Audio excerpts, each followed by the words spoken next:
નમસ્કાર મિત્રો દેશ અને દુનિયાના સુપરફાસ્ટ સમાચારમાં તમારું સ્વાગત છે। બીજેપીના સત્તાવાર એક્સ એકાઉન્ટને લઈને કોંગ્રેસે સવાલ ઉઠાવ્યા છે। ગુજરાત કોંગ્રેસે મોટો ખુલાસો કર્યો છે કે ગુજરાત બીજેપીનું સત્તાવાર એક્સ એકાઉન્ટ આઇલેન્ડથી ઓપરેટ થાય છે। એક્સના ટ્રાન્સપરન્સી ફીચરમાં આવેલા પુરાવા આપીને કોંગ્રેસે પ્રશ્ન ઉઠાવ્યો છે કે ગુજરાતના યુવાનો અને આઈટી ટીમ ઉપર ભરોસો ન હોવાથી વિદેશથી ચલાવવું પડે છે।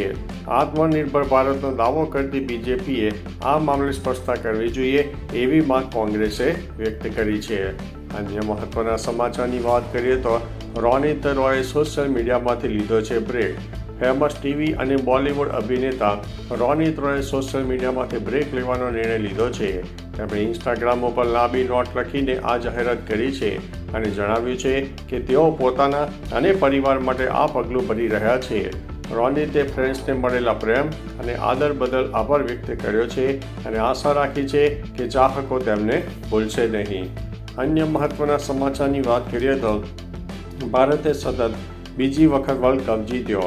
ઢાકામાં મહિલા કબડ્ડી વર્લ્ડ કપની ફાઇનલમાં ચાઇનીઝ તાઇપેને 35-28થી હરાવીને ભારતીય મહિલા કબડ્ડી ટીમે ફરી એકવાર વિશ્વ ઉપર પ્રભુત્વ જમાવ્યું છે। આ ભારતનું સતત બીજું વર્લ્ડ કપ ટાઇટલ છે જે મહિલા કબડ્ડીમાં દેશની વધતી જતી તાકાત અને શ્રેષ્ઠતાને સાબિત કરે છે। ભારતીય ટીમે સેમીફાઇનલમાં ઈરાનને 33-21થી હરાવ્યું છે અને ફાઇનલમાં ચાઇનીઝ તાઇપેને હરાવીને ટાઇટલ પણ જીતી લીધું છે। અન્ય મહત્વના સમાચારની વાત કરીએ તો પાટણ એસઓજીએ નકલી ડૉક્ટરને ઝડપી પાડ્યો। પાટણ એસઓજીએ અબલુવા ગામમાં નકલી ડૉક્ટર પિન્ટુસિંહ પ્રભાસિંહ જાદવને રંગે હાથે ઝડપી પાડ્યો છે।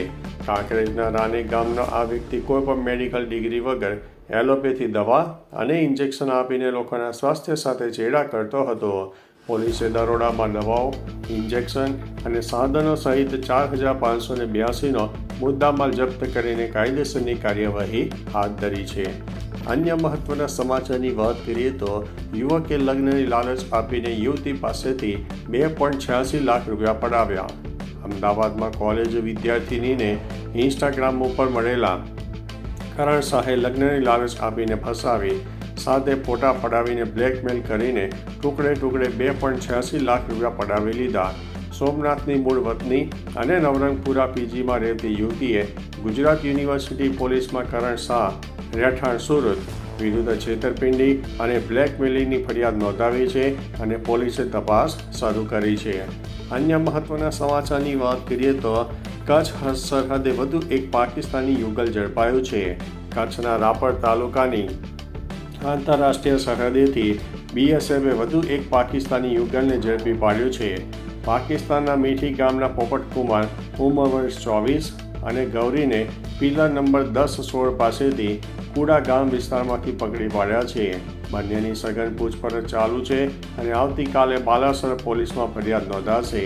ખડીર અને રાપરમાં અવારનવાર પાકિસ્તાનીઓ પકડાય છે। 2 મહિનામાં પહેલાં પણ રતનપરમાંથી એક પ્રેમી યુગલ ઝડપાયું હતું। અન્ય મહત્વના સમાચારની વાત કરીએ તો બીએલઓની કામગીરી કરતા શિક્ષક દારૂ પીધેલી હાલતમાં ઝડપાયા।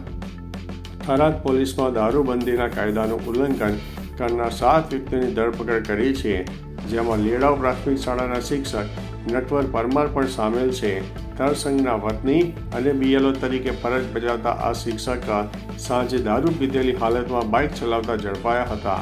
પોલીસે પ્રોહિબિશન એક્ટ 66(1)(b) મુજબ મોટર વ્હીકલ એક્ટની કલમો હેઠળ ગુનો નોંધીને તપાસ શરૂ કરી છે। અન્ય મહત્વના સમાચારની વાત કરીએ તો સુકમામાં 15 નક્સલવાદીઓએ આત્મસમર્પણ કર્યું છે। સોમવારે છત્તીસગઢના સુકમામાં 15 નક્સલવાદીઓએ સુરક્ષા દળો સમક્ષ આત્મસમર્પણ કર્યું છે। તેમાંથી 9 નક્સલીઓ પર સરકારે 4.8 મિલિયનનું ઇનામ પણ રાખ્યું હતું। સુકમાના પોલીસ અધિક્ષક કિરણ ચૌહાણે જણાવ્યું છે કે નક્સલવાદીઓમાં 5 મહિલાઓ અને પીપલ્સ લિબરેશન ગેરિલા આર્મીના સભ્યોનો સમાવેશ થાય છે। તેમણે વરિષ્ઠ પોલીસ અને સેન્ટ્રલ રિઝર્વ પોલીસ ફોર્સ અધિકારીઓ સમક્ષ આત્મસમર્પણ કર્યું છે। અન્ય મહત્વના સમાચારની વાત કરીએ તો જમાઈએ સસરાના ઘર ઉપર બોમ્બ ફેંક્યો। ઓડિશાના ભદ્રક જિલ્લામાં શ્રીધર નાયકે પોતાના સાસરિયા પર બદલો લેવાના ઈરાદે બોમ્બ ફેંકીને હુમલો કર્યો. પત્ની મામુની સાથે ઝઘડો થતાં તે પિયર જતી રહી હતી અને પંચાયતના છૂટાછેડાના નિર્ણયથી નારાજ શ્રીધરે આ ઘટનાને અંજામ આપ્યો. જોકે શ્રીધર ભાગી ગયો, પણ ગ્રામજનોએ તેના 2 મિત્રોને પકડીને પોલીસને સોંપ્યા છે. બોમ્બ ધડાકાથી એસ્બેસ્ટોસની છતને નુકસાન થયું છે. અન્ય મહત્વના સમાચારની વાત કરીએ તો કારમાં પરાજય, કોંગ્રેસે 7 નેતાઓને હાંકી કાઢ્યા.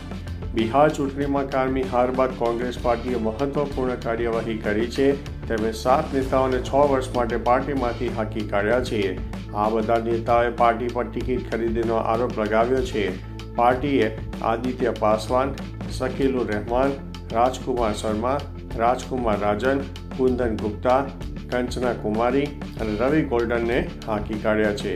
અન્ય મહત્વના સમાચારની વાત કરીએ તો રાષ્ટ્ર વિરોધી પ્રવૃત્તિ સાથે સંકળાયેલા 31,834 આરોપી તપાસ્યા છે. ગુજરાત પોલીસે સ્પેશિયલ ડ્રાઈવ હેઠળ 100 કલાકમાં રાષ્ટ્ર વિરોધી તત્વોનું મોટું ચેકિંગ પૂર્ણ કર્યું છે. છેલ્લા 30 વર્ષના ડેટાબેઝની તપાસ કરીને રાજ્યભરના પોલીસ સ્ટેશનોએ ઘરે ઘરે જઈને કુલ 31,834 આરોપીઓનું ચેકિંગ કર્યું છે. એટીએસની ટીમે મળેલી માહિતી પ્રમાણે અને દિલ્હી બોમ્બ બ્લાસ્ટની ઘટના બાદ ડીજીપી વિકાસ સહાયના આદેશથી આ તાત્કાલિક એક્શન પ્લાન અમલમાં મુકાયો હતો. અન્ય મહત્વના સમાચારની વાત કરીએ તો શાળામાં વોલીબોલ રમતા રમતા વિદ્યાર્થી ઢળી પડ્યો. રાજકોટની SNK સ્કૂલમાં ધોરણ 12 સાયન્સના 18 વર્ષીય વિદ્યાર્થી વોલીબોલ રમતા અચાનક ઢળી પડ્યા અને હાર્ટ એટેકથી મોત નીપજ્યું છે. રવિવારે સાંજે ઘટના બનતા તેને તાત્કાલિક ખાનગી હોસ્પિટલ લઈ જવાયો છે, જ્યાં ડૉક્ટરે તેમને મૃત જાહેર કર્યો હતો. પરિવારે એકનો એક દીકરો હોવાથી ઘરે શોકનો માહોલ છવાઈ ગયો છે. નાની ઉંમરે હાર્ટ એટેકની આ ઘટનાથી ફરીથી ચિંતા વધી ગઈ છે. અન્ય મહત્વના સમાચારની વાત કરીએ તો સુરેન્દ્રનગરમાં ખાણ ખનીજ વિભાગનો સપાટો. સુરેન્દ્રનગરમાં ખાણ ખનીજ વિભાગે ગેરકાયદેસર ખનન ઉપર તબાહી મચાવી છે. વટવાણ બસ સ્ટેશન પાસે 1 અને લીવડી હાઈવેના કટારિયા ચેકપોસ્ટ પર 3 એમ કુલ 4 ઓવરલોડ બ્લેક ટેપ ભરેલા ડમ્પરો ઝડપાયા હતા. સુરેન્દ્રનગર જિલ્લા ખાણ ખનીજ વિભાગની ટીમ દ્વારા કુલ ₹1 કરોડથી વધુનો મુદ્દામાલ કબજે કરવામાં આવ્યો છે. હાલ વિભાગ દ્વારા કાયદેસરની કાર્યવાહી હાથ ધરવામાં આવી છે. અન્ય મહત્વના સમાચારની વાત કરીએ તો વડોદરામાં મહિલા જુગારધામ ઝડપાયું. વડોદરાના વારસિયા વિસ્તારની સિંધુ પાર્ક સોસાયટીમાં ચાલતા મહિલાઓના જુગારધામ ઉપર વારસિયા પોલીસે રાત્રે દરોડો પાડ્યો હતો. ગુપ્ત બાતમીના આધારે પહોંચેલી પોલીસે 15 મહિલા ખેલૈયાઓને રંગે હાથે ઝડપી પાડી હતી. રોકડ રૂપિયા, મોબાઈલ સહિત કુલ 1 લાખથી વધુનો મુદ્દામાલ જપ્ત કરાયો છે. પોલીસે પહોંચતા જ મહિલાઓમાં અફરાતફરી મચી ગઈ હતી અને જુગારધામ ચલાવતી મહિલા સહિત તમામ સામે કાયદેસર કાર્યવાહી શરૂ કરાઈ છે. અન્ય મહત્વના સમાચારની વાત કરીએ તો જો 18,000 પગાર હોય તો વધીને 44,280 થઈ શકે છે. ઇંતજાર લાંબો પણ થઈ શકે છે. 8મા પગાર આયોગ પછી પગાર વધારો ફિટમેન્ટ ફેક્ટર પર આધારિત છે, જેની ખાતરી હજુ થઈ નથી. એમ્બિટ કેપિટલના અંદાજ મુજબ તે 1.83 થી લઈને 2.46 વચ્ચે રહી શકે છે. ઉદાહરણ તરીકે 18,000નો બેઝિક પગાર 1.83 પર એટલે કે 32,940 અને 2.46 પર 44,280 થઈ શકે છે. આ સાથે HRA, TA, NPS અને CGHS પણ વધશે. આયોગની ભલામણો 2026થી અમલમાં આવશે અને 8મા પગાર પંચમાં TORમાં અહીં કોકડું ગૂંચવાઈ રહ્યું છે. તો ચાલો મિત્રો, ફરીથી દેશ અને દુનિયાના સુપરફાસ્ટ સમાચાર લઈને મળતા રહીશો. ત્યાં સુધી અમને રજા આપશો. નમસ્તે.